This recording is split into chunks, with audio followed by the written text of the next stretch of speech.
The inverted ideal of Gauloisery.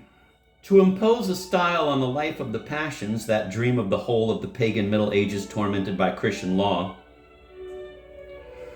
Such is the secret wish that was to give rise to the myth.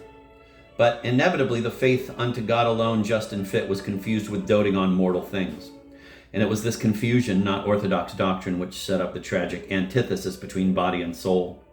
The poesy of Cortesia had conceived its inspiration from the Eastern, monasticism hails from the East, and a heretical disposition to asceticism shown by the perfect. Clearly, then, it is this that little, by means of a literature of idealization, infected the ruling class of medieval society. There was bound to be a reaction in the direction of realism, and as it happens, this reaction was strongest in the middle class. Its beginnings are visible quite early in the 12th century in the very heyday of courtly love. The glorification of wanton indulgence was carried to the same extreme as the glorification of chastity. Fabliau contended with poem, shamelessness with idealism. The Débat de la haine et du corps, which belongs to this period, is the first witness to a struggle that the doctrine of Christian marriage was supposed to resolve.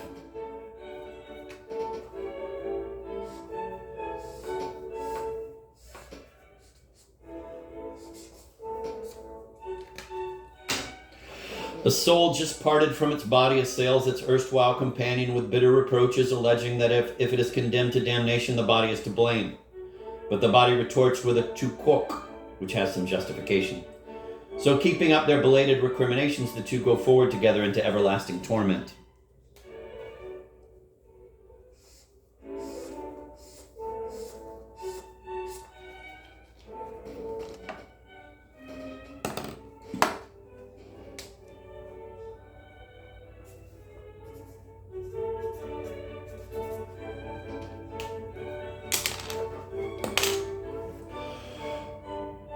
It was the growing resentment by the body displayed here that inspired the Fabliaux. This fucking guy. And they met with tremendous success, their readers frequently being the same persons who enjoyed reading idealizing romances. The Fabliaux were ribald anecdotes hawked about all over medieval Europe and retold with countless variations. They heralded the comic novel, which in turn heralded the novel of manners, which heralded the controversial naturalism of much of the fiction of the 19th century. But it does not seem to me that these successive literary styles were engendered in a direct line. More closely than with its predecessors, each step in the movement towards a fiction that should be true to life was connected with a corresponding step in the movement towards a refined artificiality, and hence progression was impelled by a reaction. Charles Sorel was the product of L'Astrée. L'Astrée is a pastoral romance by Honor de Urfé, the first parts of which appeared in 1610, and the last part, posthumously, in 1627. Monsieur de Rougemont's point here is shown in the fact that Charles Sorel, 1597 to 1674, wrote a novel of adventure, Histoire comique de Francion, 1622, with the deliberate object of destroying the vogue of the pastoral romance in France at that time, and that on finding that L'Astrée was still extremely popular, he went on to publish a mock pastoral entitled Le Burger Extravagant, 1627. That note was from the translator.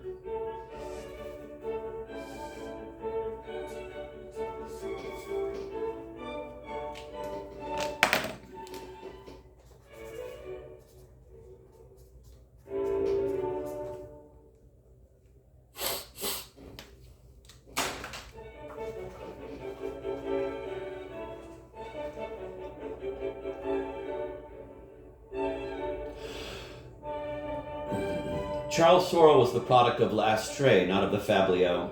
Marivaux's novel Marianne was the product of Marivaux's own comedies, not of Sorel, and Zola, the product of the decay of Romanticism as much as, if not much more than, of Balzac, who in Zola's day passed for a realist.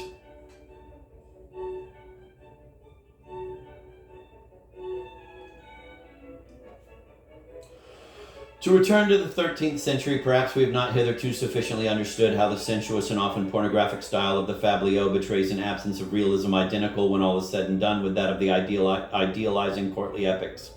I believe that Gauloiserie, I mean the ribaldry and salaciousness of the Fabliaux, expresses an attitude which is simply the inversion of Petrarch's. A passage from Huizinga should make this clear. Quote, French authors like to oppose l'esprit gallois to the conventions of courtly love as the natural conception and expression opposed to the artificial. Now the former is no less a fiction than the latter. Erotic thought never acquires literary value save by some process of transfiguration of complex and painful reality into illusionary forms. The whole genre of les saintes nouvelles, and the loose song, with its willful neglect of all the natural and social complications of love, with its indulgence towards the lies and egotism of sexual life, and its vision of a never-ending lust, implies no less than the screwed-up system of courtly love, an attempt to substitute for reality the dream of a happier life. It is once more the aspiration towards the life sublime.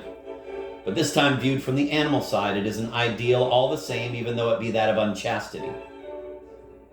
End of quote. This underlying connection between Gauloiserie and an over-refined treatment of love is brought to the surface in a 13th century satire called L'Evangelie des Femmes, a sequence of quatrains, the first 3 lines of each extolling woman in the courtly manner and the last being brutally depreciatory. Another indication of the connection is the fact that if chivalry made a mock of marriage from above, Gauloiserie was undermining it from below. The procedure adopted by the latter is well indicated in the Dit de Sisyphus. Sisyphus is a fabulous monster who feeds only on women who keep their marriage vows, and he is terribly emaciated.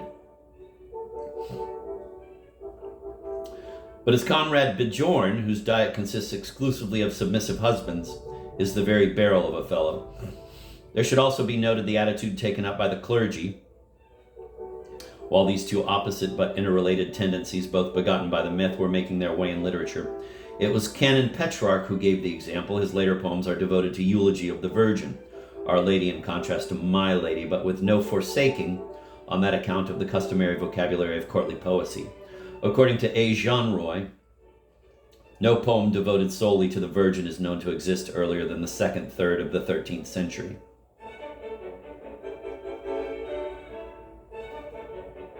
Dante may be said to have avenged the troubadours aforetime by putting the Knights of Mary in hell. These knights were Italian monks who were also known as Jolly Knights because although they had enlisted under the leadership of a saint, they led dissolute lives.